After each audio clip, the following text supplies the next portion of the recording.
Saludos, su servidor José R. Dávila. En esta ocasión quiero grabar un podcast referente a cómo se dan, ¿verdad?, los supuestos milagros. eh, y voy a explicar, ¿verdad?, en una serie de audios distintos escenarios de cómo se producen o se materializan los deseos y los objetivos de muchas personas y de qué manera los individuos relacionan sus respectivos éxitos con la intervención divina. Y de hecho, esto me anima a hablar sobre esto, el ver de que algunos ateos, o podríamos decir ex ateos, han cambiado la racionalidad de su vida por entrar a la religión en agradecimiento a algo que no existe, pero que ellos piensan que tuvo que ver en que ellos hayan cosechado el éxito en las metas que se propusieron o aquello que adquirieron o el éxito que lograron. Esto realmente es muy común, más de lo que la gente se imagina, en los ateos que no conocen la religión. Los ateos que no conocen la religión son muy, muy, muy vulnerables a, a que algún creyente les haga pensar que la deidad que ellos promueven, ya sea una deidad hindúa, ya sea Alá, ya sea el dios judío cristiano o cualquier otra deidad, eh, pues, son vulnerables, ¿no?, a pensar de que, de que los dioses de los creyentes son los que tienen que ver con que ellos hayan conseguido el éxito. Voy a poner, o voy a explicar un posible escenario entre tantos de cómo es que funciona esto, ¿no? Para poder explicar este escenario, voy a llamarlo escenario número uno. Eh, voy a voy a acudir o voy a apelar a la experiencia de cada uno de ustedes que me está escuchando. Por ejemplo, muchos de ustedes yo sé que tienen teléfonos móviles, ¿verdad?, mejor conocidos como celulares. Yo creo que en esta época del siglo XXI, comenzando el año 2016, estamos en el segundo día, ¿verdad?, del año 2016. Yo creo que hasta el más pobre tiene un teléfono móvil. El teléfono móvil se ha vuelto tan necesario en nuestros bolsillos como nuestras billeteras. Eh, pero para aquellos que no tienen teléfonos móviles, quizás tienen cable TV o sistema de satélite en sus casas. Bueno, asumiendo que ustedes han tenido la experiencia ya sea con teléfonos móviles o con compañías de servicios como cable TV, telefonía o satélite, a muchos de nosotros nos ha sucedido que hemos tenido problemas con nuestros servicios y llamamos a servicio al cliente, ¿verdad?, de estos servicios y, y a veces no conseguimos que nos resuelvan, ¿verdad?, el problema. Eh, hay un decir, ¿verdad?, de los sabios, ¿verdad?, de nuestros antepasados, de que, de que debemos siempre buscar segundas y terceras opiniones. Hay quienes llaman, ¿verdad?, a estas compañías de servicio y les dicen que no les pueden resolver y se quedan con esa y ya pues son personas conformistas y no buscan segundas o terceras opiniones. Eh, a mí personalmente me ha ocurrido que a veces he llamado, no me resuelven, cuelgo el teléfono. Si dispongo del tiempo, llamo otra vez. Ok, no me resolvieron.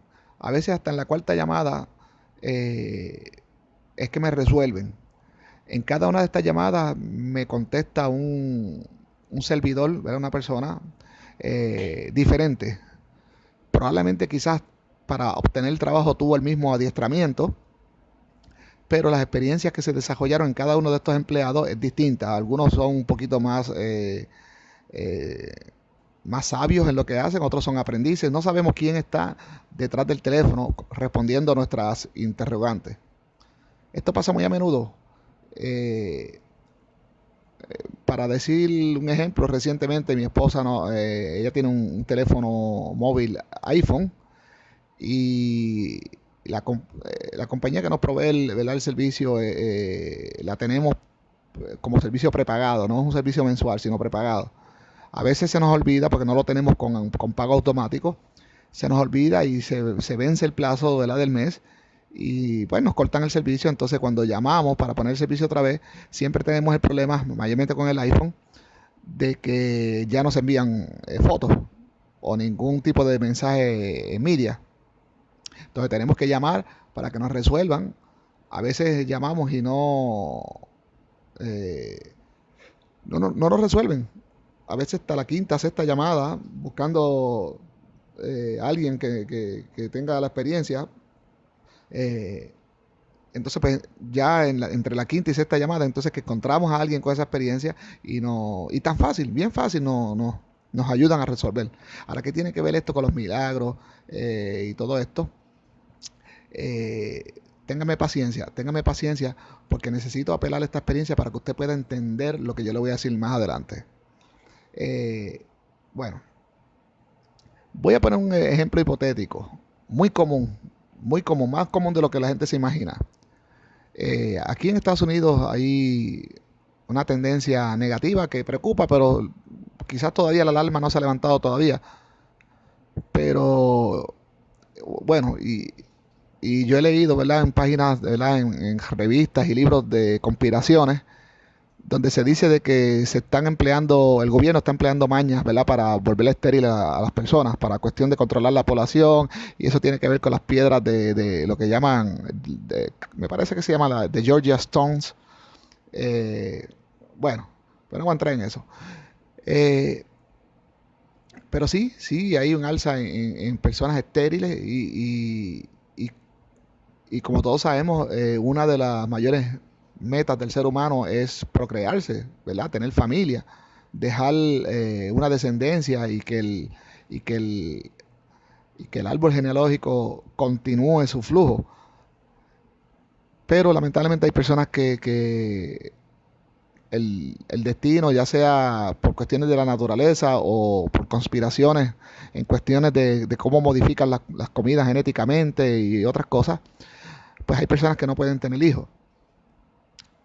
Eh, y otros es porque en realidad no han tenido la ayuda experta para conseguirlo. Que en eso es que aplica, ¿verdad? El ejemplo, perdón, que les estaba hablando anteriormente. Hay personas que van a un doctor, ¿verdad? Al ginecólogo, en el caso de las mujeres, en el caso de los hombres, los urólogos. Vamos a ver si tenemos algún problema y a veces de primera el doctor nos dice, mira, no, tú tienes un problema, no puedes tener hijos. Y ya nos quedamos conformistas en eso. Eh, y no debería ser así, porque dentro de la misma medicina hay doctores competentes, unos con más experiencia y hay otros que son novatos. eh, Son seres humanos también que quizás no están concentrados en lo que están haciendo en el momento preciso que tú fuiste a atenderte. Quizás no buscó hacerte las pruebas que tenía que hacerte, ¿no? Entonces, hay personas que tienen el dinero para seguir buscando segundas, terceras, cuartas, quintas, sextas, séptimas opiniones y siguen tocando puertas y todas le dicen, no, eres estéril, tienes este problema. A veces unos amparados en el diagnóstico del doctor anterior, porque lo primero que te pregunta un doctor es, ¿has ido a otro doctor? Déjame ver los papeles, lo leen y ya a partir de ahí empiezan ellos a reconstruir el caso y a veces se basan en la misma decisión o diagnóstico del doctor anterior.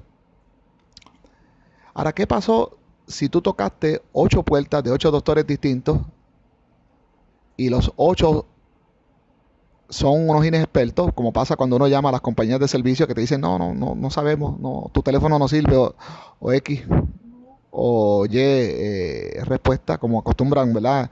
En las compañías móviles, ¿verdad? En DirecTV, por mencionar algunas, ¿verdad? Dish Network, compañías de cable. Pues, ¿qué pasa si tocas 8 puertas y los 8 te dicen que no? Ya tú te vas, dices, bueno, te rendiste, no tocaste la novena puerta. Es muy probable que la novena puerta que te iba a tocar, ese doctor era el que tenía la solución para ti. Un doctor experto ya en el tipo de caso tuyo específico. Pero no llegaste a esa puerta, no la tocaste. Y estamos hablando en probabilidades contando, ¿verdad? Un universo de 9 personas, 9 doctores. Pero hay millones de doctores. Y entre esos millones de doctores a nivel mundial, no solo una novena puerta iba a tener la solución para ti, sino cientos o miles de doctores iban a tener la solución para ti, pero era cuestión de dar con ellos.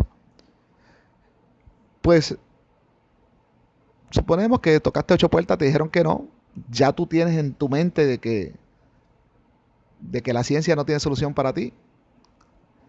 Y en tu desesperación, aunque tú eres ateo, tú eres escéptico, tú no crees, pero en tu desesperación, dices, bueno, déjame intentar lo de mis antepasados. A ver, a ellos les funcionó, dame. Te pones a orar, o quizá viene un creyente y escucha tu frustración, y aunque tú no crees en eso, él pega a orar por ti, y te pide esa oportunidad de orar por ti, todas esas cosas, y de momento tu esposa sale preñada. Tu mentalidad psicológica va a cambiar. Porque inmediatamente, como ya tú tocaste 8 puertas y no se te dio aquello que tú querías, de hecho, hasta la ciencia te dijo que era imposible, porque a veces pasa, pues tú dices, bueno, si la ciencia me dijo que era imposible, pues ya aquí hay una intervención divina y te fuiste por ahí. Ahí te metiste a adorar ya a un Dios, ahí empezó toda una religión que no, si no hay nadie que te salve de esa religión, eso va a durar generaciones practicándose. Te mueres tú y se lo heredaste a tu hijo, a tu hija, a tus nietos. Así es que trabaja las religiones y la fe y todas las creencias. Pero en realidad no hay ningún Dios que te solucione eso. No, en este caso hipotético que estamos presentando, no fue ningún Dios que te dio tu hijo. Es que en realidad tú nunca fuiste estéril, como te habían dicho los 8 doctores anteriores. En realidad tú tenías la capacidad de tener hijos. No se te había dado porque a veces no se da, a veces es así. Eh, a veces los espermatozoides no prosperan o algún otro tipo de factores. El óvulo hay algún problema o no estabas en los días fértiles de la mujer. Bueno, hay una serie de factores que pueden influir en que tú no hayas podido procrear ¿verdad? En el periodo en que lo intentaste. Pero, como les pongo el ejemplo de los celulares, a veces uno llama a estas compañías y a veces llama y cuelga el teléfono y habla con otro y otro y todos te dicen lo mismo, pero de momento hablas con otros y trabajando para la misma compañía, ellos asumimos que ellos tomaron el mismo adiestramiento todos para ejercer esa labor de servicio al cliente y de momento este individuo parece conocer tu celular más que tú mismo. Y te dice, busca aquí, busca allá, mira, dale aquí, dale allá, escríbete estos parámetros. Y, y de momento sale tu móvil trabajando, haciendo, ¿verdad? Ejerciendo, perdón, o ejecutando todas las funciones que hacía, ¿verdad? Antes de que se dañara o dejara de funcionar. Así mismo pasa con este ejemplo hipotético que quiero presentarte. No existen los dioses, no existe eso, no hay evidencia de eso. Y como bien yo dije en un audio anterior, el cual llamé el poder de la fe, somos nosotros mismos los que logramos el cumplimiento de los objetivos que nos proponemos, nuestras metas, nuestros sueños. Eh, Sin embargo, otras personas menos afortunadas, que también tienen metas y sueños igual que tú, eh, por X o Y razón a veces tienen la incapacidad de luchar por sus propias metas, ¿no? Y no hay Dios que, por más que oran y oran y oran, no pueden comer, no les llega comida, no les llega agua, no les llega justicia y mueren. Eh, Mira, podemos hablar del holocausto, 6 millones de judíos que murieron en el holocausto.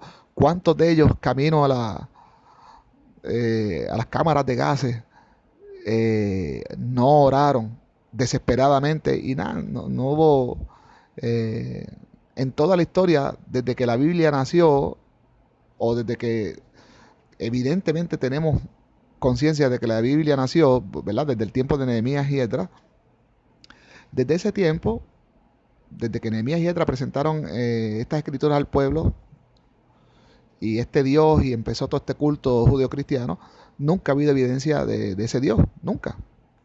El destino del pueblo judío eh, fue un destino normal, un destino que no tiene nada sobrenatural. De hecho, el pueblo judío fue presa o como botín de guerra, podríamos llamar, de otros imperios, como fue el de los persas, de los griegos, después de los romanos.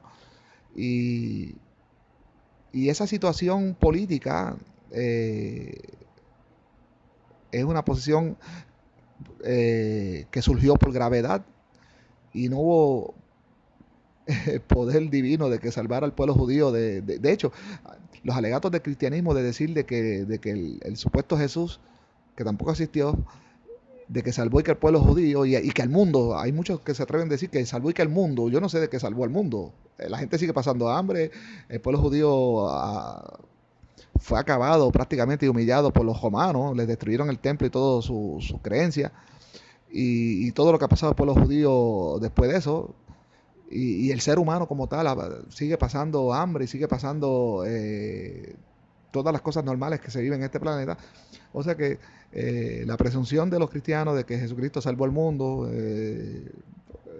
es algo tan absurdo que cuando tú lo razonas, tú dices, bueno, de verdad que, que no tiene mérito esa presunción de que un tal Jesús y que salvó el mundo. Los exegetas pueden decir, no, que lo salvó el mundo de algo espiritual, de algo espiritual. Bueno, esos cuentos se los hacían a nuestros antepasados y ellos, pues quizás por su ignorancia y por poca información, pues se lo creían. Pero ya en el siglo XXI ese tipo de cuentos no, bueno, por lo menos a este servidor y todos los que hemos despertado de esas antiguas creencias absurdas, pues nosotros no creemos en eso. Allá ustedes, ¿verdad? Si usted que me está escuchando todavía cree en esas cosas, lo invito a reflexionar, a auditar su fe, a auditar sus creencias y, y si después de usted hacer su propia auditoría sus creencias persisten, bueno, pues felicidades para usted. Quizá va a morir usted con una esperanza que yo no la tengo. Yo voy a morir con... eh, en mi lecho de muerte, yo no quisiera tener lecho de muerte. Para mí sería un privilegio morir de cantazo y ya, y no poder razonar mi muerte ni nada. De hecho, en vida no le doy pensamiento a la muerte. La muerte no tiene espacio en mi mente. Yo sé que eso va a pasar, eso lo tengo claro, sea creyente o no, eso está seguro para todo el mundo. Así que no le doy pensamiento a eso. Simplemente cuando me sorprenda la muerte, pues ya, no me frustré en mi vida pensando en eso y ya después de la muerte no, pues nadie piensa, así que se acabó todo. Y, y para mí eso sería una dicha, pero, eh, pero pues para aquellas personas que no se les da ese privilegio tan hermoso de morir de cantazo, pues los que tenemos que tener la agonía de morir, eh, yo creo que ese episodio de tener que enfrentar la muerte o encararla es tan fuerte como para el creyente como para el no creyente, porque aunque el creyente habla, bla, bla, bla, bla, bla, bla, bla, bla, bla, y tú los ves por ahí hablando y en púlpitos si son líderes hablando, a la hora de la muerte todas sus dudas de la fe, porque vamos a hablarlo, la Biblia y toda la fe cristiana hay que cuestionarla, está llena de cuestiones, está llena de interrogantes, de cosas absurdas. Y aunque usted era un ateo y no lo sabía, en el momento en su lecho de muerte, ahí que llega, ahí que llegan todas esas preguntas. A menos que usted tenga un Alzheimer o alguna enfermedad que ya no le deja razonar, quizás usted se muere con la creencia, hasta con una sonrisa se muere. Qué bueno, pues, qué dicha el que muera así. Conozco familiares míos que hoy pues ya no existen, que los amé en vida y los sigo amando aún en la muerte. Mis abuelas, mis abuelos, antepasados. Y muchos de ellos tuvieron el privilegio de morir por el Alzheimer y murieron con una sonrisa o simplemente ni se enteraron que murieron tranquilos. Bueno, es una muerte, yo diría, hermosa, cuando tú no tienes tiempo de razonar tu muerte. Pero para los que tenemos que razonarla, sabemos que todo acaba ahí. Seas creyente o no, sabemos que todo acaba ahí. Sabemos que después de la muerte, la esperanza de un mundo por venir es todo un cuento ¿verdad? Que todas las antiguas civilizaciones se inventaron, no solo la judía cristiana, todas, casi todas, desde los asiáticos, los chinos, los egipcios, los mayas, hasta los indígenas nativos del Amazonas, los que todavía sobreviven, creen en vida de ultratumba. Entonces, pero ya cuando uno razona, uno sabe que todo acaba ahí. Después de la muerte todo acaba. Bueno, el tema no era de la muerte, así que vamos a parar entonces este video aquí porque creo que el tema de la muerte es uno que merece discusión, es uno que tiene mérito y podría dedicarle un podcast entero a ese tema, en el cual yo creo que nadie es experto, que nadie ha muerto y ha regresado de la muerte para contarnos eh, sobre qué es lo que pasa después de la muerte. Lo que podemos decir es, y lo que podemos hablar es de la evidencia. Las personas mueren, se descomponen y ahí queda todo. Ahí podemos encontrar osamentas hasta de ¿verdad? De nuestros antepasados, antes del Homo sapiens, ¿verdad? Y de los primeros Homo sapiens de quizás 10.000, 17.000 o 20.000 años, o qué sé yo cuántos años, quizás hasta millones de años. Ahí están. Y eso no regresaron a la vida. Nadie regresa a la vida. Cementerios llenos de cristianos y bueno, tengo que parar este video porque me siento tentado en seguir en el tema y como bien les acabo de decir, esto es un tema que merece un podcast entero. Así que bueno, sin más, tengo que terminar porque si sigo desarrollando, si sigo permitiendo que se desarrollen otros temas, no termino. Hasta la próxima y bueno, gracias por visitar mi canal Ateísmo Blasfemo. Hasta la próxima.